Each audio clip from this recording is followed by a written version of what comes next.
5 লাখ টাকা করে পুরস্কার ঘোষণার পরও প্রিজন ভ্যান থেকে ছিনিয়ে নেওয়া দণ্ডপ্রাপ্ত জেএমবির 2 আসামিকে গ্রেপ্তার করতে পারেনি আইনশৃঙ্খলা বাহিনী। জেএমবি সদস্য সালেহীন ও বোমারু মিজান সীমান্ত দিয়ে প্রতিবেশী দেশে চলে গেছে কিনা সে সম্পর্কেও কোনো তথ্য নেই আইন প্রয়োগকারী সংস্থার কাছে। তবে গোয়েন্দা পুলিশের যুগ্ম কমিশনার জানান, আসামি ছিনতাই নেতৃত্ব দানকারী জেএমবির উপদলের আমির ফারুক ও পলাতক 2 জেএমবি সদস্যকে গ্রেপ্তারে অভিযান চলছে। মাহমুদুর রহমানের রিপোর্ট। পুলিশ, র্যাব ও গোয়েন্দা সংস্থার সদস্যরা একযোগে পালিয়ে যাওয়া আসামিদের গ্রেপ্তারে অভিযান চালালেও এখনও ধরা যায়নি দণ্ডপ্রাপ্ত 2 আসামি সালেহীন ও বোমারু মিজানকে। সম্প্রতি ময়মনসিংহের 30 সালে প্রিজন ভ্যান থেকে কমান্ডো স্টাইলে গুলি করে আসামি ছিনিয়ে নেয় জেএমবি সদস্যরা। এ ঘটনায় এক পুলিশ কনস্টেবলও মারা যায়। আবার আলোচনায় আসে নিষিদ্ধ জঙ্গি সংগঠন জামাতুল মুজাহিদিন জেএমবি। ঘটনার পরপরই টাঙ্গাইল এলাকা থেকে ফাঁসির দণ্ডপ্রাপ্ত আসামি রাকিব হাসানকে গ্রেপ্তার করে পুলিশ। পরবর্তীতে বন্দুকযুদ্ধে মারা যায় রাকিব। বাকি দুজনকে ধরিয়ে দিতে 5 লাখ টাকা করে পুরস্কার ঘোষণা করা হলেও এখনও গ্রেপ্তার করা যায়নি।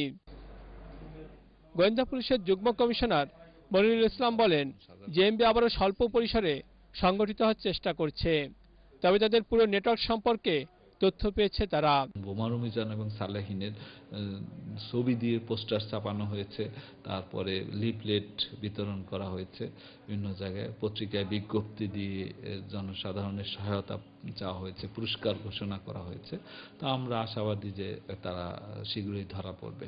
জেএমবির উপদলের বর্তমান আমির ফারুকের নেতৃত্বে শতাধিক বিভিন্ন পর্যায়ের নেতাকর্মী সক্রিয় রয়েছে বলে জানান গোয়েন্দা কর্মকর্তা। অর্থের যোগানদাতাদের এরই মধ্যে আইনের আওতায় আনা হয়েছে। পলাতক জেএমবি সদস্যরা যাতে সীমান্ত পার হতে না পারে সেজন্য বিজিপি ও বিএসএফ এর সহায়তা চাওয়া হয়েছে। 3 জন আসামি, তার নেতৃত্ব প্রদানকারী ফারুক এবং সাজাপ্রাপ্ত 2 আসামি, ছিনিয়ে নেওয়া 2 আসামি, এরা যাতে দেশ ছেড়ে পালাতে না পারে এই জন্য আমাদের জানা মতে তদন্তকারী কর্মকর্তা অলরেডি ইমিগ্রেশন পয়েন্টসগুলোতে তাদের বাইরে যাওয়ার ব্যাপারে নিষেধাজ্ঞা জারি করেছে।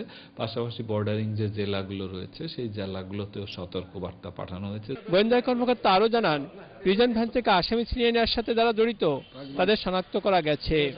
অচিরেই এই পলাতক আসামিরা ধরা পড়বে এমন আশা গোয়েন্দা কর্মকর্তার। মাহমুদুর রহমান, এটিএন বাংলা, ঢাকা।